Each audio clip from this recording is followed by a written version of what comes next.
How's it going, guys? June 20th, 1:58 p.m. here on the East Coast. Gonna be posting all these vlogs here shortly. Last one for today.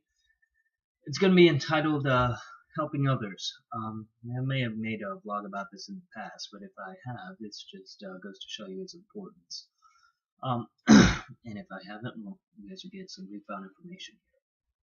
So, helping others. Helping others could be a bunch of different things. You can help people monetarily, you can help people with your time, you can help people in lots of different ways.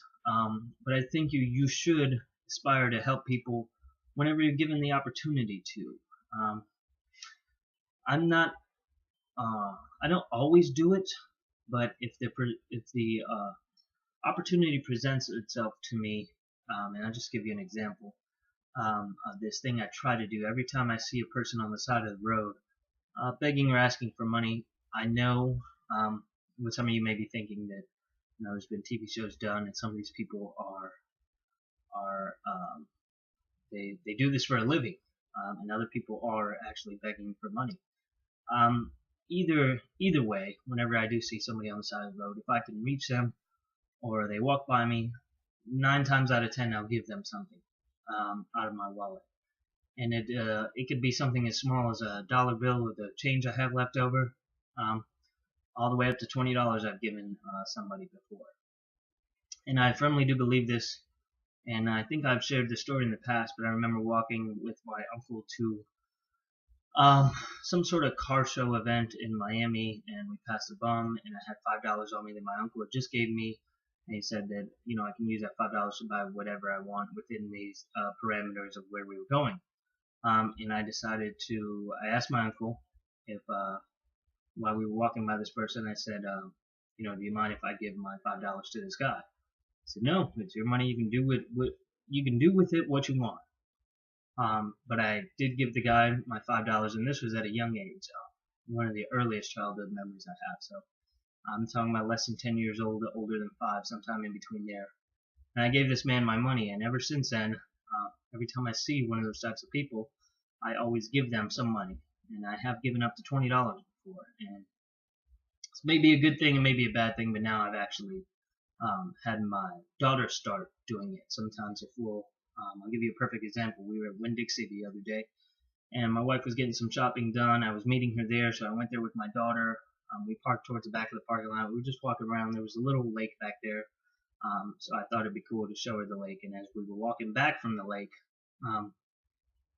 behind a bank, as we were walking back, on the other side of the road there was this bum there, not asking for anything, just kind of relaxing, hanging out underneath some shade, underneath a tree.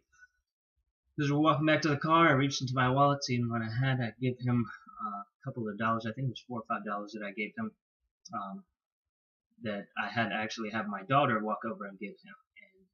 He said, thank you, God bless, asked us our names, and all sorts of good things that came from that. But I have started to teach my daughter the importance of giving, and whether it's your time, whether it's monetarily, if you're in a situation to where you can help other people and they're asking for your help, sometimes you can't.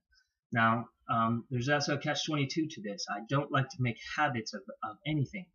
So if I've seen a person like on the side of the road and they are asking for money, if I see them there all the time in the same respects, I don't necessarily like to instill instill a bad behavior. It's not the word that I was thinking of, but thank you. I don't want them to become used to receiving that type. Yeah, we should help each other out from time to time when we can, but you don't want to make it habitual. You want to make it kind of a sporadic thing. So something that just happens from time to time, and then you don't create bad habits out of it. Because if you've been in a particular situation and you've given to a family or friends and they consistently come back to you and they haven't even paid you back the money you gave them, if it was on like a loan type basis, then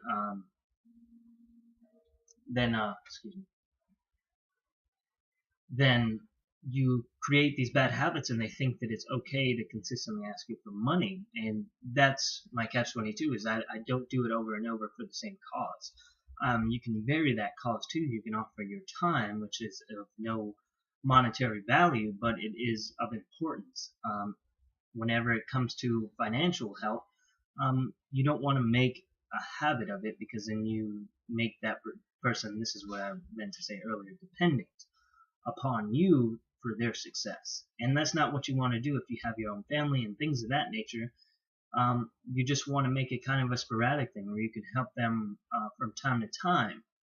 But if they're starting to take advantage of you or the situation, that's where you kind of have to know to cut ties with that form of support, form of help. But again, it is great to help others. It makes you feel better, especially if you're in a position to be able to help other people. It does make you feel better, and it is something that you should absolutely do. So that'll be it for this final vlog for today. We'll try to post one tomorrow. But I appreciate you guys watching, liking, commenting, subscribing. And again, guys, don't be afraid to leave comments. I reply to each and every one of them. If you guys have questions about the vlogs, or have any questions in general, or have any ideas for vlogs for me to make.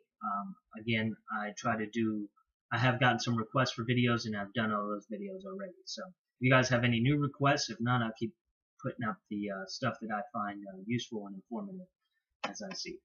But I appreciate you guys, again, taking the time to watch these, and I will see you on the next one.